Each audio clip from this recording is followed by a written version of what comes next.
Assalamualaikum warahmatullahi wabarakatuh. Selamat pagi anak-anak semua. Alhamdulillah kita dapat berkumpul kembali dalam pembelajaran bahasa Indonesia. Pada kali ini, dalam video ini kita akan belajar tentang sistem penyusunan pada buku non-fiksi. Nah, adapun unsur-unsur pada penyusunan buku non-fiksi adalah yang pertama, sampul atau cover. Yang kedua, halaman judul. Yang ketiga, hak cipta. Yang keempat, kata pengantar. Yang kelima, daftar isi. Keenam, isi buku yang terbagi dalam jumlah bab atau bisa disebut dengan pendahuluan. Yang ketujuh yaitu glosarium. Kedelapan, daftar pusaka. Kesembilan, indeks. Dan yang terakhir adalah lampiran. Nah, mari kita bahas satu persatu pada unsur buku non-fiksi. Unsur yang pertama yaitu cover atau sampul buku. Mungkin kalian sudah mengetahui ya, bahwa cover atau sampul buku itu berada pada paling depan. Tetapi, apakah kalian tahu pengertian dari cover atau sampul buku? Nah, perhatikan pada layar. Sampul merupakan bagian yang tidak dapat dipisahkan dari sebuah buku dan memiliki peranan penting karena mengapa? Pada saat akan membeli atau membaca buku, pastinya kalian pertama kali pasti memperhatikan sampul dan ilustrasi gambarnya. Nah, cover atau sampul juga perlu didesain secara indah dan artistik atau menarik agar mampu menarik perhatian khalayak umum untuk membaca atau membelinya. Nah, cover ini sangat berperan penting pada buku tersebut. Bisa kalian lihat contohnya. Unsur yang kedua yaitu halaman judul buku. Pada halaman judul dari sebuah buku ini atau mungkin karya tulis ilmiah atau bisa bentuk karangan lain, bahwa halaman judul ini adalah halaman di bagian awal buku yang menampilkan judul, subjudul, penulis, penerbit, dan edisinya. Sebaliknya, kalau misalnya di situ halaman Prancis, maksudnya buku-buku luar, hanya menampilkan judul karangan saja. Nah, halaman judul ini biasanya ada di sebalik cover atau setelah cover. Nah, atau bisa mungkin halaman judul ini adalah hampir sama dengan cover. Nah, coba perhatikan contoh pada halaman judul buku. Inilah salah satu contoh halaman judul buku. Rahasia Motivasi Diri. Sebuah buku yang memotivasi diri. Karya Suparival. Nah, unsur selanjutnya adalah hak cipta.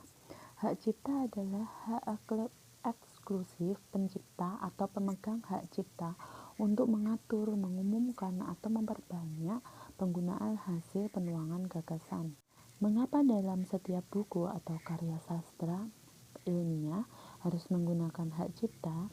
Karena buku itu adalah suatu karya ilmiah, jadi kita harus memiliki hak cipta atau bisa jadi menghindari plagiat atau peniru dari buku tersebut. Jadi kalau ada hak cipta ini berarti jika ada orang yang ingin memfotokopi itu harus mendapatkan izin terlebih dahulu. Berikut contoh penulisan hak cipta. Biasanya hak cipta ini berada pada halaman judul atau di belakang cover. Bisa kamu lihat di buku kalian masing-masing. Yang ketiga adalah kata pengantar. Kata pengantar adalah halaman atau bagian pada sebuah karya ilmiah atau karya populer yang berisikan ucapan syukur dan rasa terima kasihnya dari si penulis kepada si pembaca. Biasanya kata pengantar ini diletakkan pada bagian awal buku atau sesudah halaman judul. Nah, perlu diingat ya dan perlu digarisbawahi bahwa kata pengantar adalah yang menulis itu si penulis buku.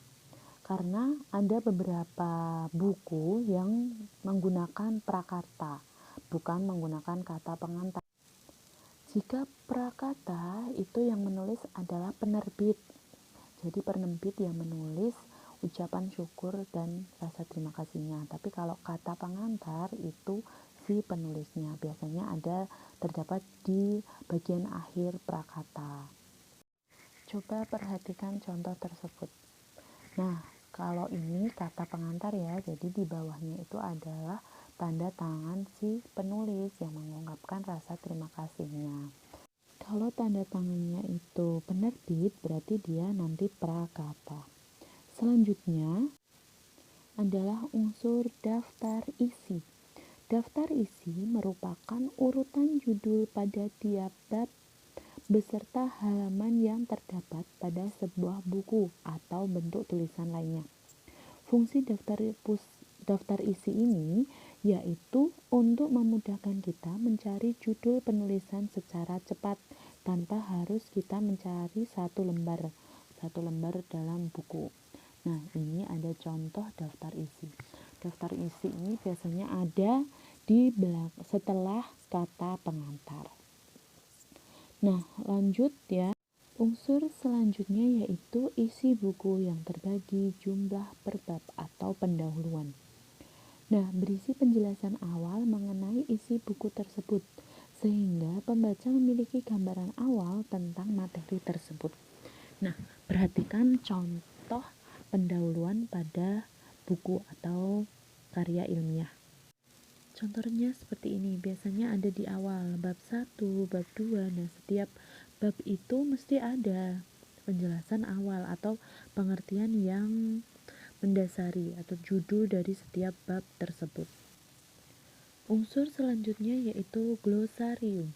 Glosarium adalah suatu daftar alfabet atau suatu daftar yang diurutkan secara abjad berisi istilah dalam suatu ranah pengetahuan tertentu yang dilengkapi dengan arti atau maksud dari istilah-istilah tersebut. Nah, misalnya di sini contohnya.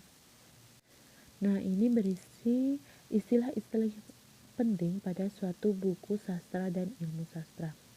Nah, bagaimana cara membacanya? Nah, seperti ini misal. Di sini ada Abdullah 172. Nah, Abdullah itu adalah istilahnya atau biasanya nama. Kalau kamu pengen mencari nama itu ada di halaman 172 atau bisa mungkin yang kedua Abrams MH. Nah, kamu bisa cari di angka tersebut. Angka tersebut itu judul halaman, bukan judul ya, maaf. Itu halaman. Coba contoh lagi yang B. Balmike 120 lih. Nah, atau bisa lagi bawahnya Barthes atau Roland. Nah, Barthes atau Roland bisa atau ada di halaman 100, 104, 114, 133, ada lagi di 137 dan ada di 149. Jadi paham ya, angka di sini adalah halamannya. Lanjut unsur berikutnya yaitu daftar pustaka. Daftar pustaka ialah suatu daftar rujukan yang digunakan untuk menyelesaikan karya tulis. Nah, jadi setiap buku atau karya ilmiah yang bersifat non-fiksi itu tidak lepas dari penulis lain atau buku-buku lain. Jadi, daftar pustaka ini sebagai penghargaan bahwa kita tidak bisa mengerjakan sendiri, harus ada orang lain yang terlibat. Nah, itu harus dituliskan. Daftar pustaka biasanya ada di lembar akhir. Nah, urutan dari daftar pustaka yang pertama adalah nama pengarang, tahun terbit, judul buku dan dicetak miring, kota terbit, dan yang 5 adalah penerbit. Nah, perlu kita ingat bahwa nama pengarang atau penulis ini ada kriteria-kriterianya. Nah, apakah saja sih kriteria dari penulisan nama pengarang? Nah, bisa kamu perhatikan pada contoh tersebut. Nah, sebelum ke pengertiannya, ini ada ketentuan-ketentuan umum dari penulisan daftar pustaka. Yang pertama, pengurutan daftar pustaka dituliskan berdasarkan nama penulis secara urut abjad. Jadi misalnya ada abjad A, berarti tulis dulu A, baru B, baru C gitu. Terus yang kedua, gelar tidak usah dicantumkan dalam daftar pustaka, jadi hanya ada nama. Yang ketiga, jika nama penulis itu lebih dari satu kata, atau misalnya contoh Laras Pratiwi, maka penulisannya nama akhir ditaruh di depan. Jadi bisa Pratiwi, Laras. Nah, seperti itu. Jadi kalau ada dua kata, kamu pakai yang nomor belakang dulu, terus diberi koma, terus diberi yang nomor kata awal. Nah, contoh misalnya kalau ini nama penulis adalah Abraham. Nah, kalau satu kata ya berarti kamu nulis satu aja. Tapi misalnya kalau dua kata, Abraham Suseno. Nah, itu penulisannya harus Suseno dulu, baru koma, baru Abraham. Terus titik tahun 2014. Titik lagi budidaya ikan lele. Nah, budidaya ikan lele ini harus dimiringkan. Terus titik Jakarta. Titik 2 angkasa merdeka. Nah, seperti kayak contoh di bawah. Kalau misalnya Abraham Suseno, berarti Suseno dulu, koma, baru Abraham. Nah, seperti ini penulisannya. Nah, bisa kalian pahami ya. Jadi perlu diingat-ingat pengurutan dari pembuatan daftar pustaka. Unsur selanjutnya adalah indeks buku. Indeks buku adalah daftar kata kunci beserta halaman dalam buku tersebut. Indeks ditulis secara alfabet. Indeks disusun untuk memudahkan pembaca dalam mencari tahu kata kunci tersebut pada buku non-fiksi. Jadi kamu tidak usah lama-lama dalam mencari kata kunci itu. Misal kamu pengen cari kata kunci apa, itu tinggal cari di indeks. Nah, indeks ini berada di belakang buku tersebut atau belakang isi bagian belakang. Perhatikan contoh berikut. Misal di sini kamu mencari afiksasi nol.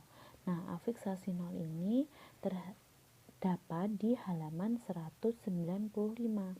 Atau bisa kamu misalnya yang B, bahasa daerah. Nah, bisa kamu cari di halaman 2 dan di halaman 22. Nah, seperti itu. Jadi cara cepatnya.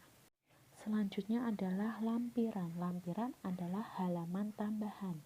Nah, lampiran ini bisa berisi halaman kosong atau bisa berisi biodata pengarang. Nah, lampiran ini ada di lembar paling akhir sebelum cover belakang.